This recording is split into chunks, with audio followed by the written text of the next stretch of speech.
አርስተ ዜና ምጅማር ስራሕ ሚዲያ ፐልስ ኦፍ አፍሪካ ንአፍሪካ ባሉታው ምስሊ ናይ ምቅራብ ስራሕቲ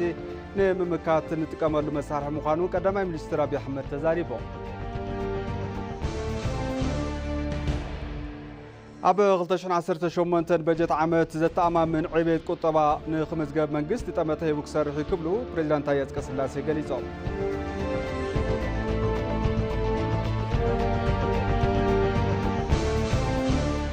ኢትዮጵያ ስምምዕነት ነጻ ዞባ ንግዲ አፍሪካ ተግባራዊ ንምግባር ምድላዋት አዛዚማ ክብል ሚኒስትር ንግድን ዞባዊ ምትእስሳር ነፍሊጡ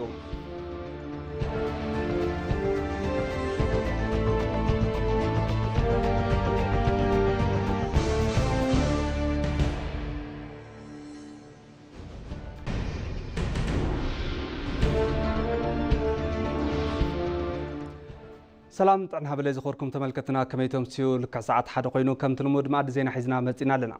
زيناتات ندام راحكم ساهم صنح أنا برهان فسام فلما حصر زيناتات مجمار سراح ميديا بيلس اوف افريكا نا افريكا بقالو تاو مسلي ناي مقراب سراحتي الممكات إلوون ناي بعلنا ياتا برأسنا ناي محنصاص تقبانا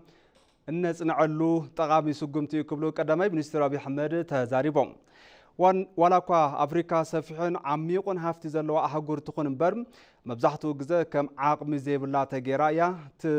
توسد ونيلبلوم أفريقيا عباي ماخر إندسترين نعلم كل في جدة تصاوت المخان بزيت راتر كيدي جعزو الناتو جعزة تركب ونيلوم متياش ميديا بيلس اوف أفريقيا ون أبك أتصالي نايم كات سقمتي أب عالم لخ مدرخ تنكرن لعلن دمس أفريقيا نايم مسمع مسرة ونيلوم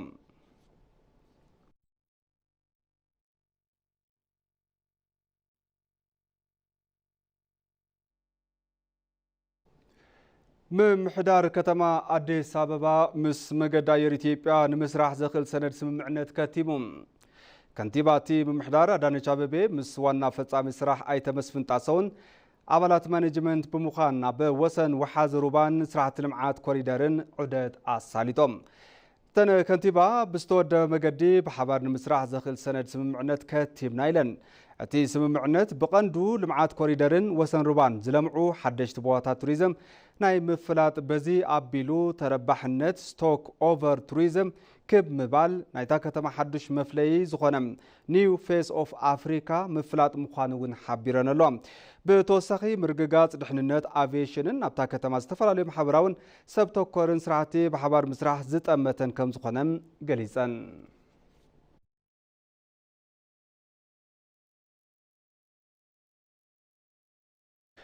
مبل 30 عمت بعال مسرتا مبل 20 حدن كفل سراويت قنا ازي دبوب يسال يخبر لهم مبل 30 عمت بعال مسرتا 20 حدن قنا كفل سراويت مكلخال لعلوت وتهدراو مكناتن حلفت سراح منقستن ابسترقبلو انا تخبر يركب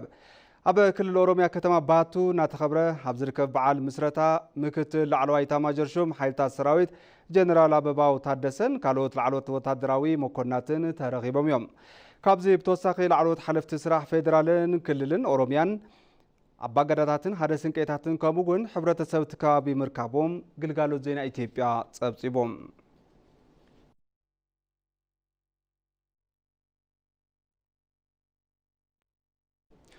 قلتنتن تحتاتنتن منقاس زخل سرعات قوصر حبريتا كونستراكشن علاو كوينوم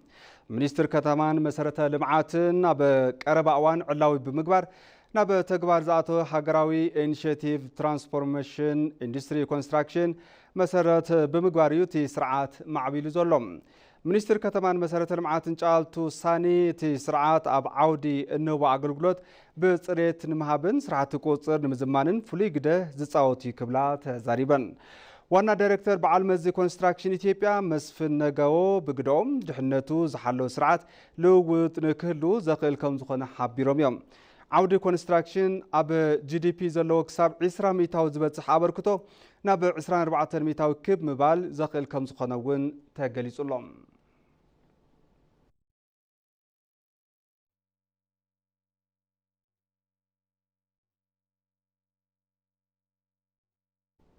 تبلك تحزر ما بزرزر نبز حزنام زيناتي كحلفكم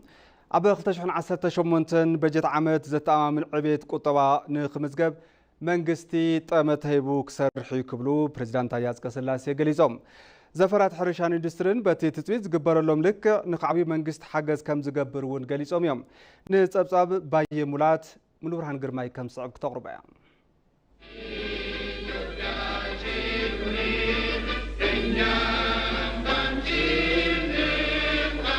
ፕሬዝዳንት ፌደሪ ታዬ አጽቀሥላሴ አማኽፈት አኺባ ባይቶ ወከልቲ ህዝብን ቤት ምኽሪ ፌደሬሽን ተራኺቦም ኣብ ዘስምዕዎ መደረ ኢትዮጵያ ውሳነ ምዕራፍ ከም ትርከብ ገሊጾም ነዚ ከም መርኣያ እውን ንግድብ ህዳሴ ዘለዓሉ እንትኾን ኢትዮጵያ ኣብ ተፈጥሮ ሃብታት ንምጥቃም ዝጀመረቶ ተግባራዊ ስጉምቲ ተጠናኺሩ ከም ዝቕጽል ገሊጾም እዮም የተፈጥሮ ጋዝ ሀብት የማውጣትና የመጠቀም ስራ ለመጀመሪያ ጊዜ ወደ ትግበራ መግባቱና መውጻእ ተፈጥሮዊ ሃብት ጋዝ ናይ ምጥቃም ስራሕ ንፈለማ እዋን ናብ ተግባር ምእታውን ቃላይ ምዕራፍ ዝኾነ ልምዓት ተፈጥሮ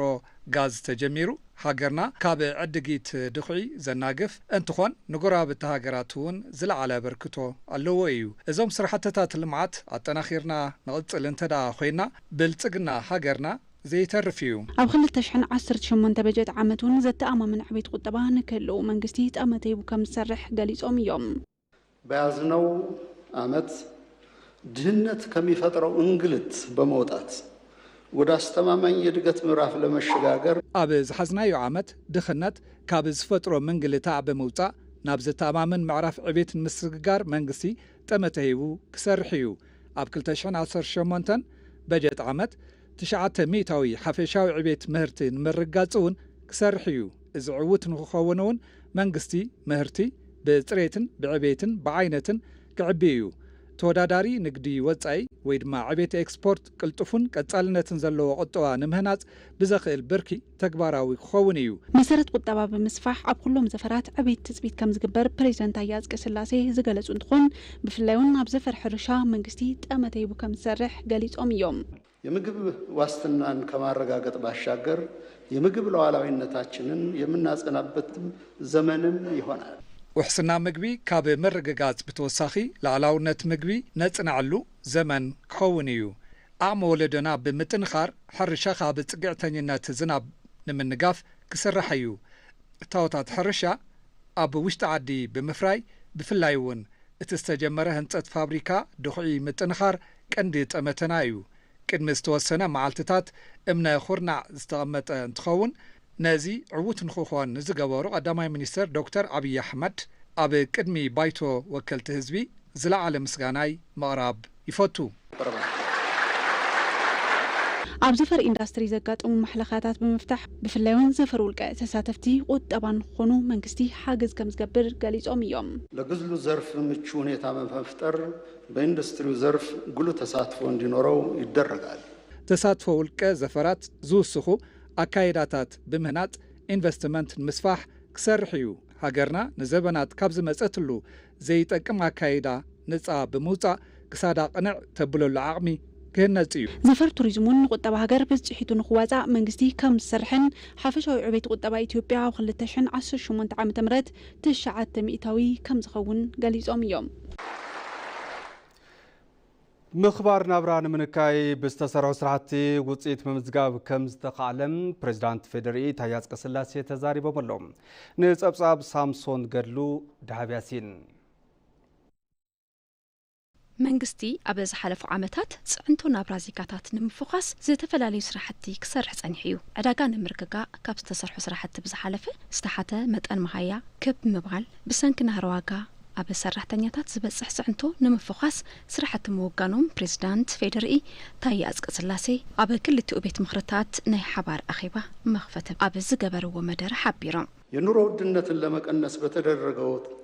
ምኽባር ናህሪ ናብራ ንምንካይ ዝተገበረ ተኸታታሊ ጻዕሪ ናህሪ ዋጋ ኣብ 2016 ወርሒ ሰነ 19.91 ዝነበረ ኣብ 2017 ተመሳሳሊ ወርሒ 13.91 ኮይኑ ተመዝጊቡ እዩ ንሰራሕተኛታት መንግስቲ መማሓየሺ መሃያ ንምግባር 4760 ዝነበረ ዝተሓተ ዓቕን መሃያ ናብ 6000 ብር ክብ ምባል ተኻኢሉ እዩ መንግስቲ ኣብ ዝሓለፉ 4 ዓመታት ጥንኩር ፖሊሲታት ገንዘብን ፊስካልን ብምትግባር ምህርትን መፍረያይነትን ብምዕባይ ናህሪ ዋጋ ክንኪ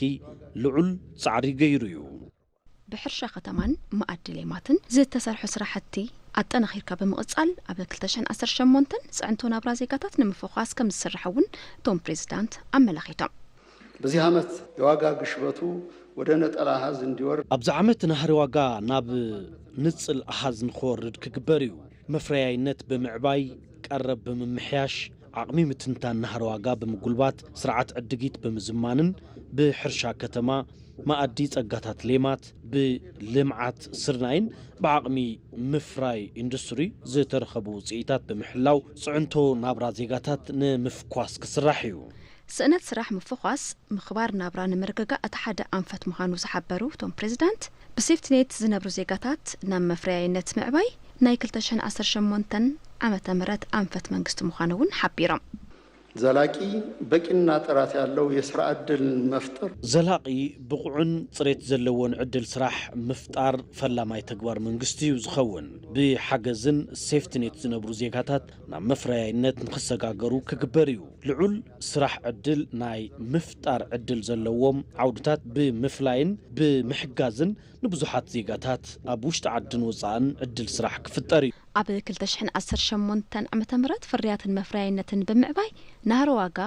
ናብ ነጸላ ኣሃዝ ትሕት ንኽብል ምስራሕ መንግስቲ ጠመተ ዝሃቦ ምዃኑ ፕሬዚዳንት ታዬ አጽቀሥላሴ ተዛሪቦም ኣብ 2018 በጀት ዓመት መንግስቲ ውቅብቲ ኢትዮጵያ ኣብ ምህናጽ መዳይ ሰፋሕት ስርዓቲ ከም ዘሳልጥ ፕሬዚዳንት ፌደራል ታዬ አጽቀሥላሴ ተዛሪቦም እዮም ንጸብጻብ ሳምሶን በላይ ናዝሬት በሪሁ ፕሬዚዳንት ፌደራል ታዬ አጽቀሥላሴ ኣብ መኽፈቲ ክልቲኦም ባይታታት ኣብ ዝገበርዎ መደረ መሰረተ ልምዓት ብዝምልከት ቅድሚ ሕዚ ተሰርሑ ብዙሓት ስራሕቲ ኩነታት ናብራ ዜጋታት ከም መሓይሽ ምኽኣሉ ገሊጾም ኣብዚ በጀት ዓመት ልምዓት ቱሪዝም ብምምሕያሽ መዳይ ሰፊሕ ስራሕቲ ከም ዝሳለጡ ዝገለጹ እቶም ፕሬዚዳንት ካብኣቶም ሓደ ውቅብቲ ኢትዮጵያ ንምህናጽ ዘኽእሉ መሰረተ ልምዓታት ቱሪዝም ምስ ፍሕፋሕ አንፈታት ጠመተ መንግስቲ እዮም ኢሎም የቱሪዝም መዳረሻዎችን በማልማት የመሰረተ ልማት አቅርቦት በማሻሻልና በቱሪዝም አገልግሎት ሀገራዊ ሀብት መፍጠር መባጽሕ ቱሪዝም ብምልማዕ ቀረብ መሰረተ ልምዓት ብምምሕያሽን ብግልጋሎት ቱሪዝም ሀገራዊ ሃብቲ ምፍጣር ከም ዝከኣል ብምእማን ብመንግስቲ ዝተጀመሩ ስራሕቲ ተጠናኺሮም ይቕጽሉ እዞም ጻዕርታት ብምስፋሕ ኣብ ዝሓዝናዮ በጀት ዓመት ውቅብቲ ኢትዮጵያ ንምህናጽ ዘኽእሉ መባጽሕ ቱሪዝም ቦታታት ክስፋሕፍሑ እዮም ነባራት መስሕባት ቱሪዝም እውን ደረጃኦም ዝሓለወ መልክዑ ብምልማዕ ንበጻሕቲ ምችዋት ክኾኑ ክግበር እዩ ሕብረተሰብ ተረባሐ ዝገብሩ ፕሮጀክትታት ቱሪዝም ማሕበረሰብ ብምቕራጽ ታሪኽን ያታን እቲ ማሕበረሰብ ዘርእዩ ማእኸላት ባህሊ ኣጣሚርካ ብምህናጽ ኣብ መባጽሕ ቦታታት ምስ መጓዓዝያ ኣየር ብምትእስሳር ንበጻሕትን ንነበርትን ምችዋትን ክኾኑ ክግበር እዩ ፕሬዚዳንት ታዬ ካብ ዘለዓልዎ ጠመተ አንፈት መንግስቲ መንጎ ጉዳይ ማዕድን ሓደ እንትኸውን ሃፍቲ ማዕድን ዝሃገር ንረብሓ ህዝቢ ንኽውዕሉ ብትኹረት ክስራሕ ኢሎም የማዕድን ዘርፍ አንዱ ኢኮኖሚያችን ምሰሶ ሆኖ ይቀጥል ዘንድ የከርሰ ምድር ሀብታችን ዘፈር ማዕድን ሓደ ዓንዲ ቁጠባና ኮይኑ ንኽቕጽል ሃፍቲ ከርሰ ምድሪ ንረብሓ ህዝቢ ንኽውዕል ጠመተ ተዋሂብዎ ክስራሕ እዩ ኣብቲ ዘፈር ዝተለመዱ ማዕድናት ብጽሬትን ስፍሓትን ናብ ዕዳጋ ንኽቐርቡ ካብ ምግባር ሓሊፉ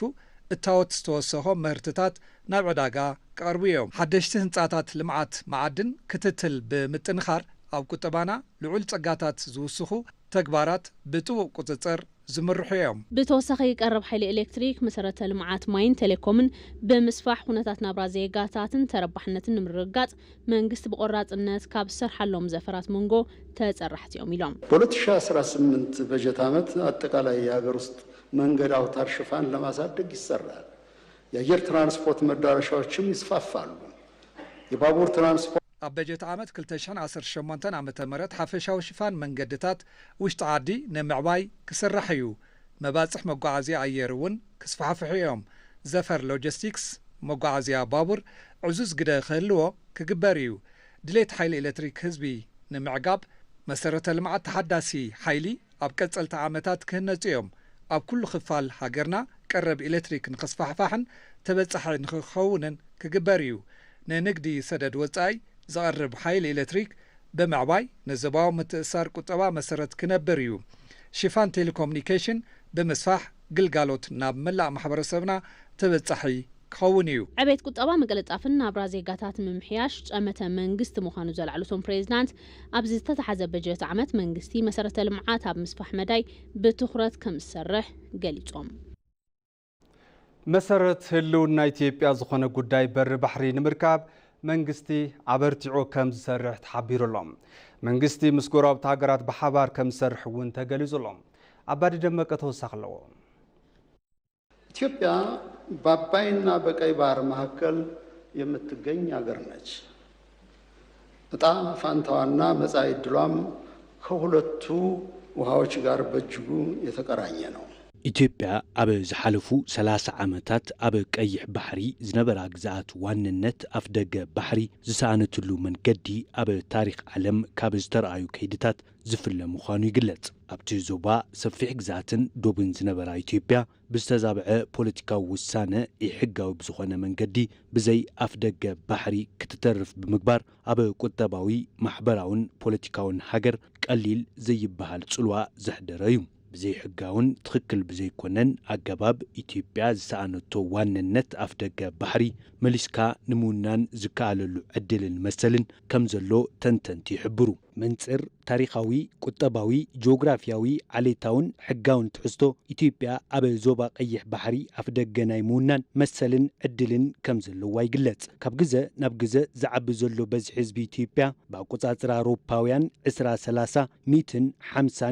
ሚልዮን ክበጽሕ እዩ ተባሂሉ ይእመት። እዚ ዝኣክል ህዝቢ ዘለዋ ሃገር ድማ ብዘይ ኣፍ ደገ ባሕሪ ዝተረጋግዐ ኩለንተናዊ ዕቤት ቁጠባ ሃኒፃ ኣብቲ ዞባ ዝህልዋ ብጽዒት ንምፍጻም ኣዝዩ ዘጸግም ከም ዝኾነ ይግለጽ። ኢትዮጵያ ኣብ ዞባ ቀርኒ ኣፍሪካ እትርከብ ወሳኒት ዓባይ ሃገር ከም ምዃና መጠን በብግዚኡ ኣብቲ ዞባ ዝርአ ዘይምርግጋዕን ወጥርን ኣብ ውሽጣዊ ጉዳያት ሰላም ድሕንነትን ሃለዋትን እታ ሃገር አንጸላልዩ ዝፈጥሮ ሓደጋ ቀሊል ስለ ዝኾነ እዚ ንምቁጽጻር ኣፍ ደገ ባሕሪ ዝለዓለ ወሳንነት ኣለዎ። ኢትዮጵያ በአባይና በቀይ ባህር መካከል የምትገኝ ሀገር ነች። እጣ ፋንታዋና መጻኢ ዕድሏም ከሁለቱ ውሃዎች ጋር በእጅጉ የተቀራኘ ነው። ኢትዮጵያ ኣብ ማእኸል ኣባይን ቀይሕ ባሕርን እትርከብ ሃገር እያ። ዕፃን መጻኢ ዕድላን ምስ ክልቲኦም ማያት ዝተኣሳሰረ እዩ። ኮይኑ ግና ኢትዮጵያ ፍትሓዊ ብዘይኮነ መንገዲ ህዝቢ ብዘያሳተፈን ኣብ ግምት ውሽጢ ብዘይእቴን ኣግባብ ተነጺላ ጸኒሓ እያ። ኢትዮጵያ ናብዞም ማያት ተመሊሳ ፍትሓዊ ተረባሒት ልምዓት ንክትኾን መንግስቲ እናሰርሐ ይርከብ። ድሕሪ 30 ዓመት ጉዳይ በሪ ባሕሪ ዓለም ለኸ ዛዕባ ምግባር ተኻኢሉ እዩ። ብቐጻልነት ሓበራዊ ተረባሕነት ንምርግጋጽ ሰላማውን ዲፕሎማስያውን ጻዕርታት ክግበሩ እዮም። መንግስቲ ፍትሓውን ዘተኣማምንን በሪ ባሕሪ ንምርካብ ምስ ሃገራት እቲ ዞባ ብሰላማውን ዲፕሎማስያውን ብሓባር ክሰርሕ እዩ። መንግስት ፍትሐዊና አስተማማኝ የባህር በር ለማግኘት ከቀጠናው ሀገራት ጋር በዲፕሎማሲያዊና በሰላማዊ መንገድ ይሰራል። ኣብ ቁጠባውን ድሕንነትን ዝረኣዩ ጸገማት ንምፍታሕ ኢትዮጵያ ኣብ ዞባ ቀይሕ ባሕሪ ምስ ዝርከባ ሃገራት ተቀራሪባ እናሰርሐት ትርከብ። ጉዳይ ኣፍ ደገ ባሕሪ ኣካል ሃገራዊ ረብሓ ገይራ እናሰርሐት እትርከብ ኢትዮጵያ ምስ ካልኦት ሃገራት ዘለዋ ምትእስሳር ኣጠናኺራ ብምቕጻል ተረባሕነታ ከም እተረጋግጽ ይሕበር። መንግስት በውጭ ጉዳይ ፖሊሲው ቅድሚያ ለጎረቤት የሚለውን መርህ አጠናክሮ ይቀጥላል። መንግስቲ ብፖሊሲ ጉዳይ ወጻኢ ምስ ጎረባብቲ ሃገራት ቀዳምነት ሂብካ ምስራሕ ብዝብል ዝሓንጸጾ መትከል ኣጠናኺሩ ክቕጽል እዩ። ኣብ ዝሓለፉ ዓመታት ብብዙሓት ዘፈራት ምስ ጎረባብቲ ሃገራት ብሓባር ንምስራሕ ጻዕሪ ተገይሩ እዩ። ምስ ጎረባብቲ ጎንፂ ንኸይፍጠር ጸገማት ብሰላማዊ መንገዲ ንምፍታሕ ጻዕርታት እናተገበሩ ጸኒሖም እዮም። ኣብ ቀጻሊ ድማ ቁጠባዊ ረብሓ ዘማዕብሉ ዝርግሐ መሰረተ ልምዓትን ልውውጥ ንግድን ክጠናኸሩ እዮም። ትብብርን የሚያጎለብቱ የመሰረተ ልማት ዝርጋታና የንግድ ልውውጥ እንዲጠናከሩ ይደረጋል። ኣፍ ደገ ባሕሪ ንዕብየት ኩለንተናዊ ቁጠባ ሃገር ካብ ዝህልዎ ዕዙዝ ግደ ብተወሳኺ ሰላምን ድሕንነትን ሓንቲ ሃገር ወይ እውን ዞባ ኣብ ምውሓስ ዝለዓለ ረብሓ ኣለዎ። ኣብዚ ሕዚ እዋን ብብርኪ ዓለም 44 ብኣፍሪካ ድማ 17 ሃገራት ኣፍ ደገ ባሕሪ ዘይብለን እንትኾና ኢትዮጵያ ብበዝሒ ህዝብን ስፍሓት መሬትን እታ ዝዓበየት ኣፍ ደገ ባሕሪ ዘይብላ ሃገር እያ።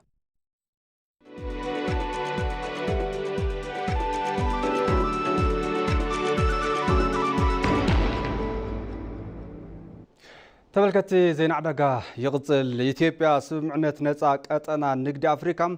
ተግባራዊ ንምግባር ምድላዋት አዛዚማ ክብል ሚኒስትር ንግድን ዘባው ምትእሳርን አፍሊጦም መዘዛመት የምድላውን መርሃ ግብር የመጀመሪያ ዕዳጋን ዝጠመተ መግለጺ ዝሃባ ሚኒስትር ዴኤታ ሚኒስትር ያስሚን ወሃብ ረቢ ትግበራት ስምዕነት ንኢትዮጵያ ኩለ መዳያው ረብሓ ከም ዘለዎ ተዛሪበን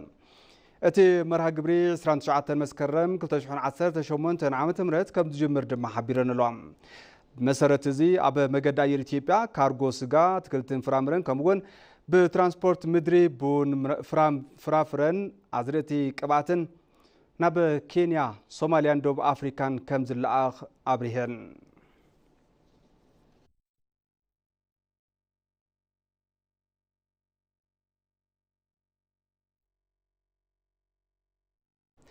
ማዕድ ዜና ቅድሚ ብዛምና ቀንዲ ዜናታት ዝዕለት ከዘኻኽረኩም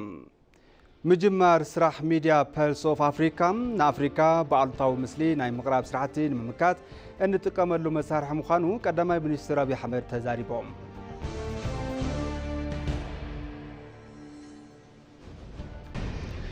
ኣብ 2018 በጀት ዓመት ዘተኣማምን ዕብየት ቁጠባ ንኽምዝገብ መንግስቲ ጠመተ ሂቡ ክሰርሕ ይክብሉ ፕሬዝዳንት ታዬ አጽቀሥላሴ ገሊጾም